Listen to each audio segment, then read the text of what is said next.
Well, hello everyone, and happy New Year, and welcome to another episode of the Exceptional Experience Podcast, an ECAC podcast. I'm one of your hosts, Billy, and I'm joined by, as always, my good friend Maya. Maya, how are you today? Happy New Year. Hey, Happy New Year, Billy. I'm doing good today. Another podcast. It's been a minute. Yeah, it really has, and our first one in 2023, and I'm really excited.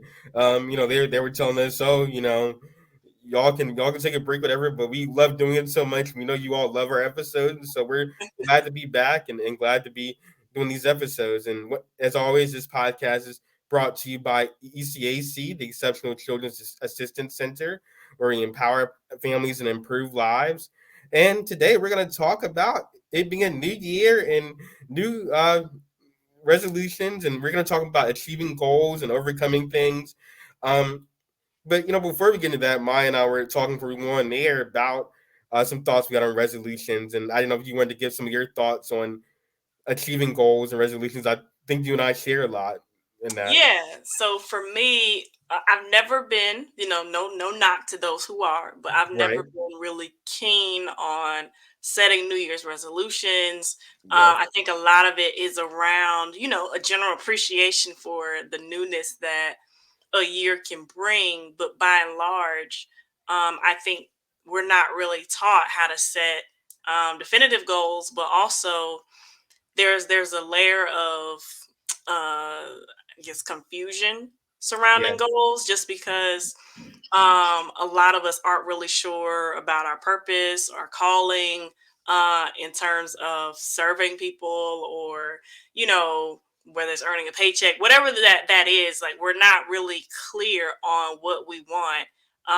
And so that can bring a lot of tension and honestly self-deprecation because you're like, I want to do this thing and Yes. in this amount of time, but then you don't even consider realistically what your lifestyle is, the speed at which you're living, your finances, and all those things. And so, even especially as young adults and youth with disabilities, um, I think we're often left out of the conversation and the instruction surrounding how to set goals and how to kind of figure out what you're called to do.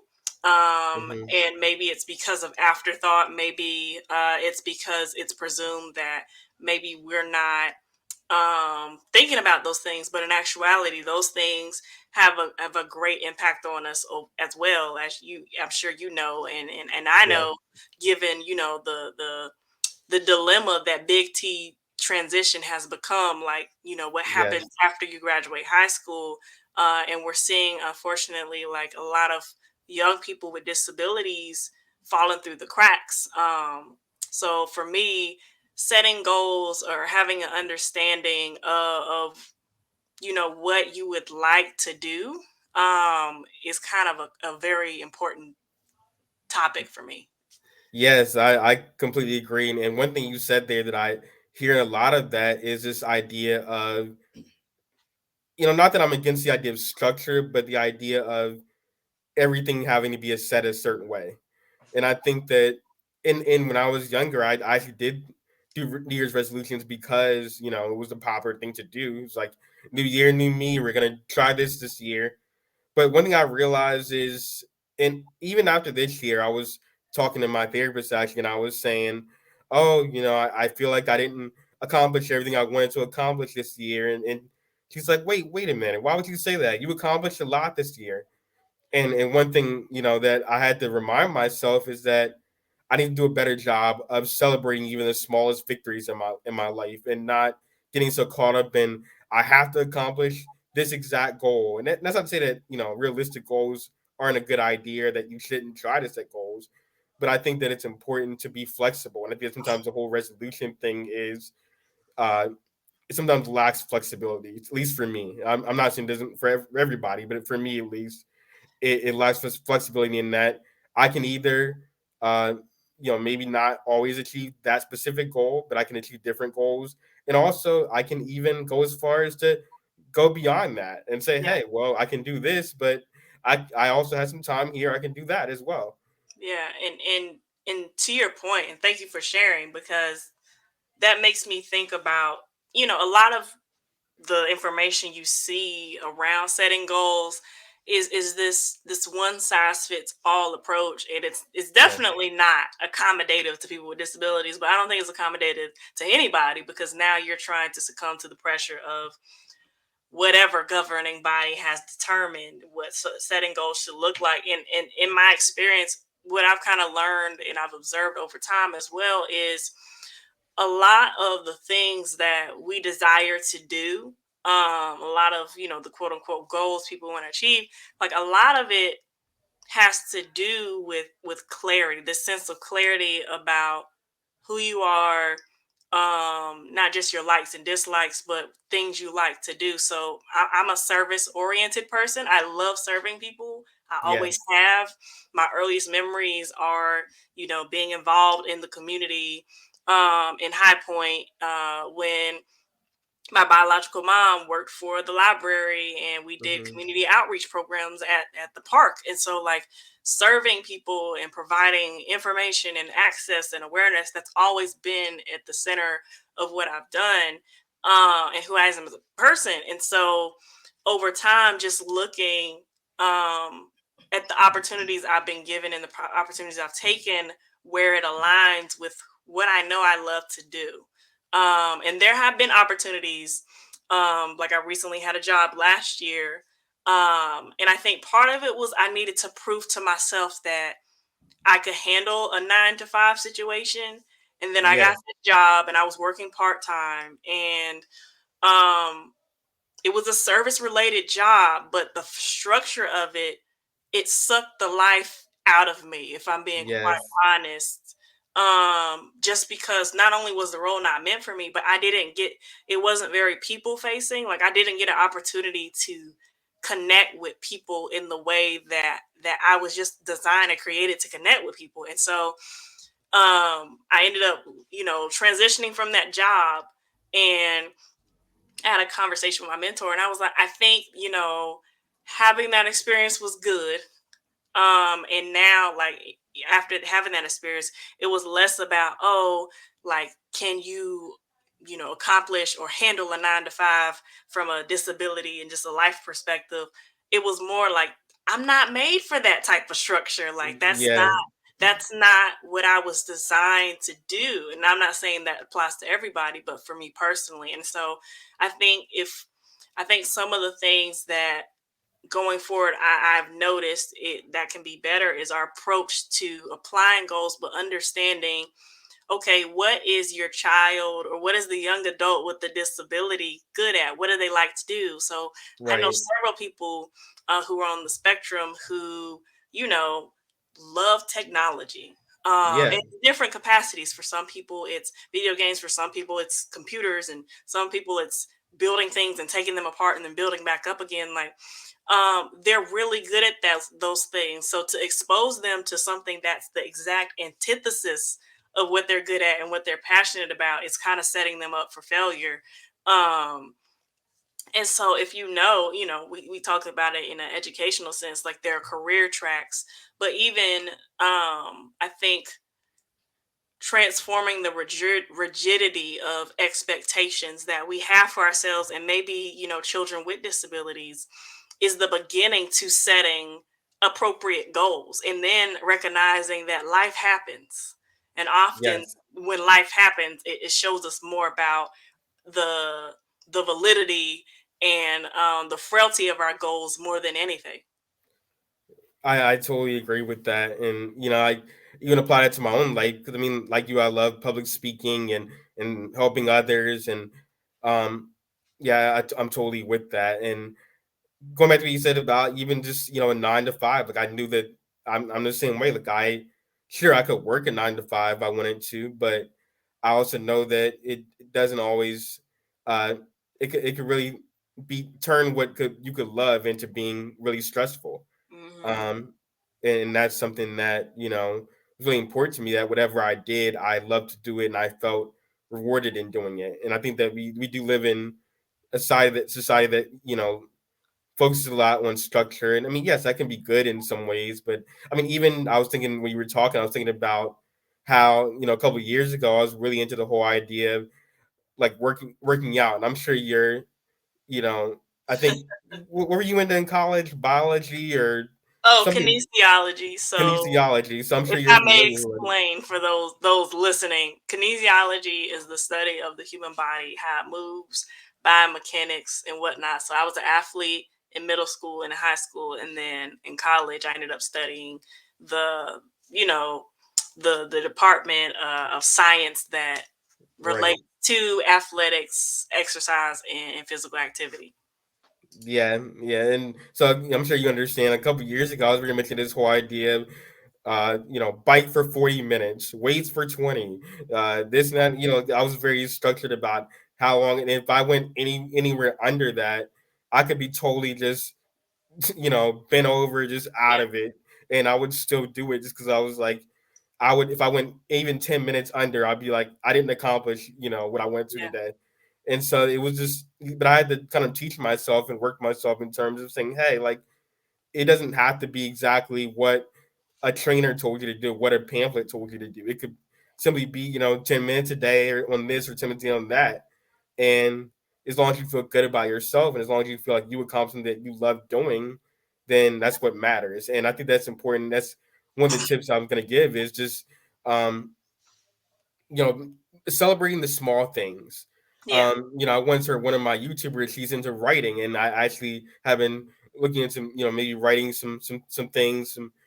Stay tuned for that. But one Hmm. thing I was always, worried about was, um, I have to write this whole 400-page book, and it has to be done at this time, and Yep. I have to, and I didn't think like, hey, what if I? And she made a good point. She said, I sometimes I just sit down and I write 250 words a day, Hmm. literally like 5 minutes of my day, just write 250 words. And say I did that for even just 3 days, you got a whole 2 pages just like that. And Yeah, so I said, like that really kind of had an awakening. I was like, hmm, maybe I don't need to sit and write 1,000 words a day. Maybe if I even just wrote 200 words or 300 words a day, I could feel accomplished and not feel like I have to write 10 pages just to yeah, feel good. And then I've, even in just 3 days, I've written more than some people probably would write in one day. So it's really just about yeah, consolidation and knowing like, hey, like you could take that, even those small steps to creating something yeah.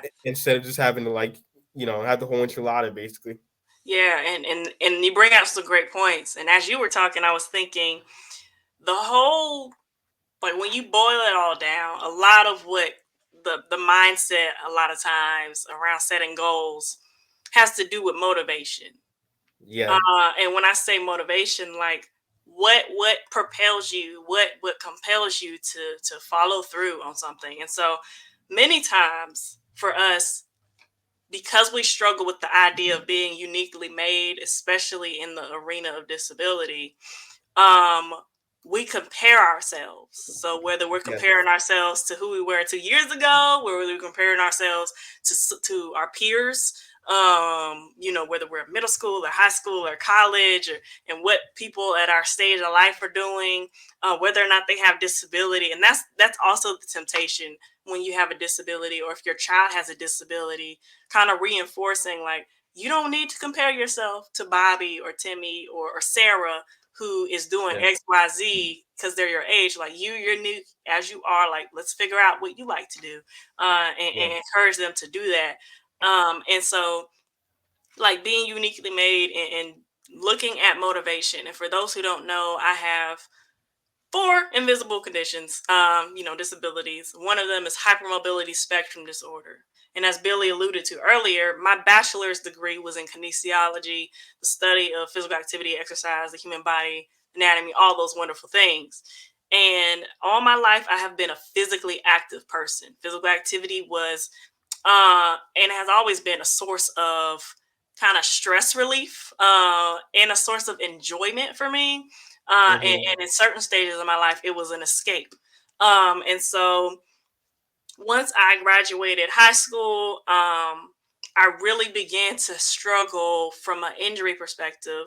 Especially up until then, I had over 20 plus injuries, 18 of them sprained ankles, one Ooh. terrible hip injury with severed hip flexors and a hip fracture. And at that point, one knee dislocation.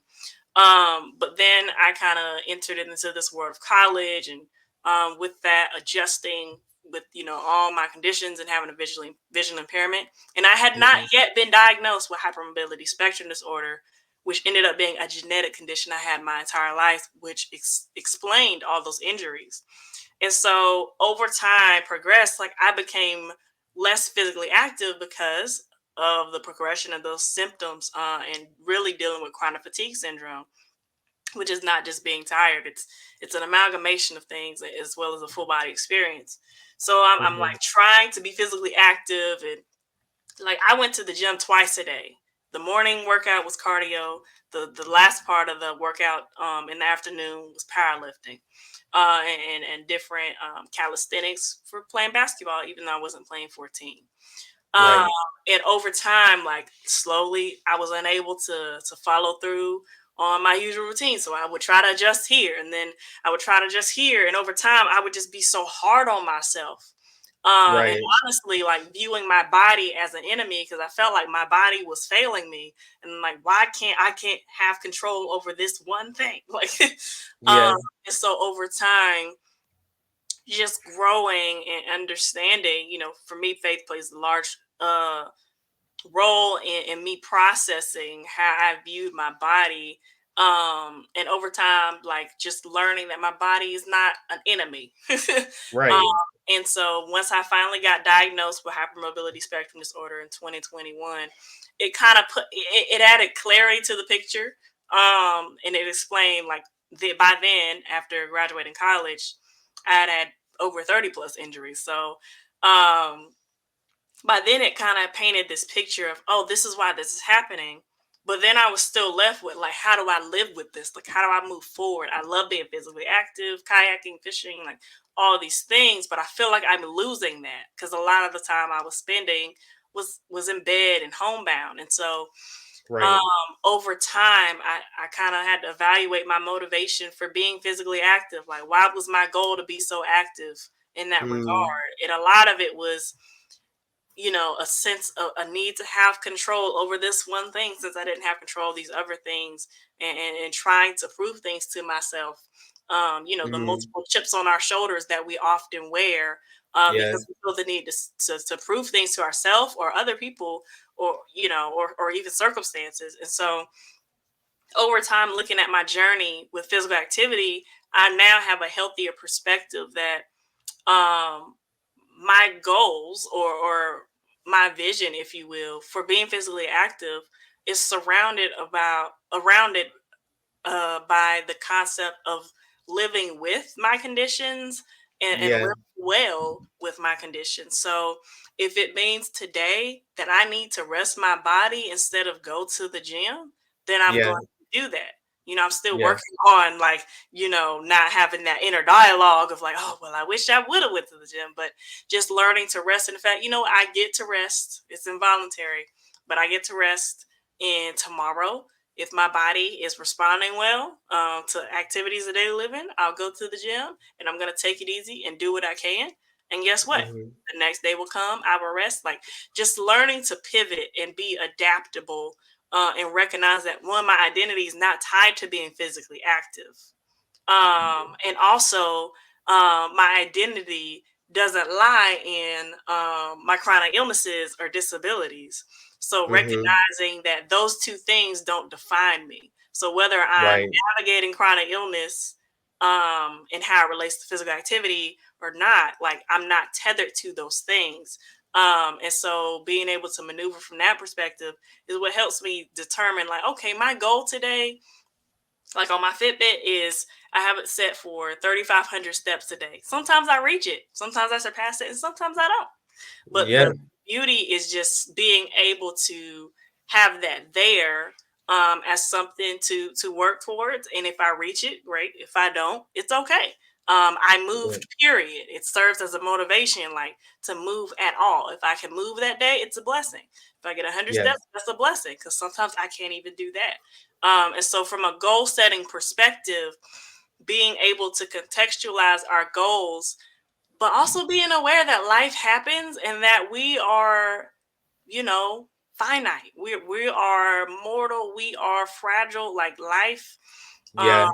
is often something we can't control, but what we can control is how we respond to them, and that includes being adaptable in terms of our expectations, even as young people with disabilities and probably parents and professionals who work in this space.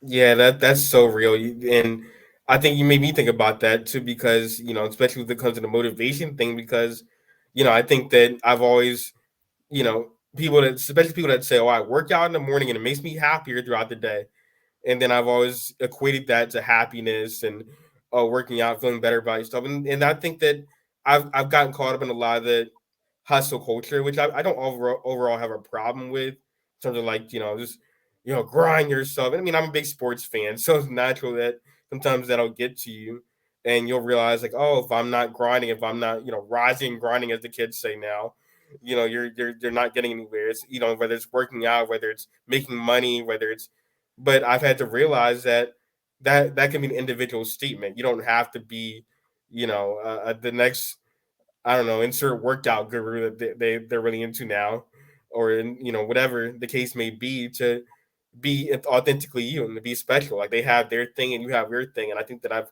come to realize that and finding that peace and find that happiness. I mean, you see these people online all the time. It's like, look at me, I did 40 workout today, and I was really happy, and maybe this, and I think you get caught up in that. That equals happiness, and in all reality, it may not be the case.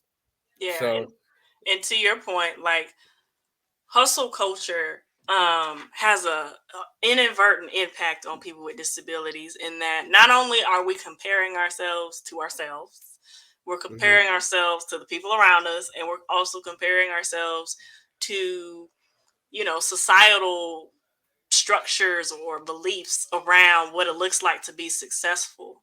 yeah, And I always talk to people, like I'm always like, if we take the semblance of driving, because we use physical activity, but some of us aren't able to be physical activity like myself all the time because it causes pain. So there's right, variability there. And there can, even if being in the gym can be overstimulating for different reasons. And so if we even look at something like driving, so something I won't experience and you won't either as well, Billy, because we both share the commonality of being on the spectrum yeah, of being visually impaired. But for yeah, those who drive, you know, whether or not you will attain that license, that can be something or a source of comparison from a goal perspective. Um, because if you get the diagnosis and you're like, man, the doctor said I could drive possibly, and then you find out that you can't. mm, A lot of the inner turmoil that comes from that is because you're comparing yourself to your peers. It's like, oh, they can drive and this, that, and the other. And one of the things that my mentor has really helped me conceptualize is, if I can get from point A to point B, I just do it differently. Why does that mhm, mean I'm any less successful? So looking at it from that perspective, like I might not be able yeah, to be at the steering wheel, but I can be in the passenger seat observing and taking it in and probably seeing a lot more than the driver because they have to focus on the road and right, driving defensively, for the other people on the road.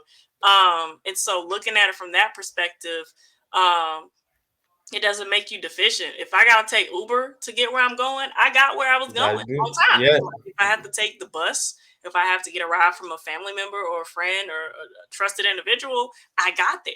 And right, so, from a goal setting perspective, when life happens and your expectations of what you thought you should be doing or what you thought you would attain ends up not being coming into fruition, what do? You pivot and you look at the outcome that you desire from a different perspective. Like how you may get to that outcome will probably be different. right, That doesn't make it any less of a journey, and that doesn't mean you didn't get to that outcome. It just means you did it differently. And so contextualizing different is not deficient. right, That's one of the keys.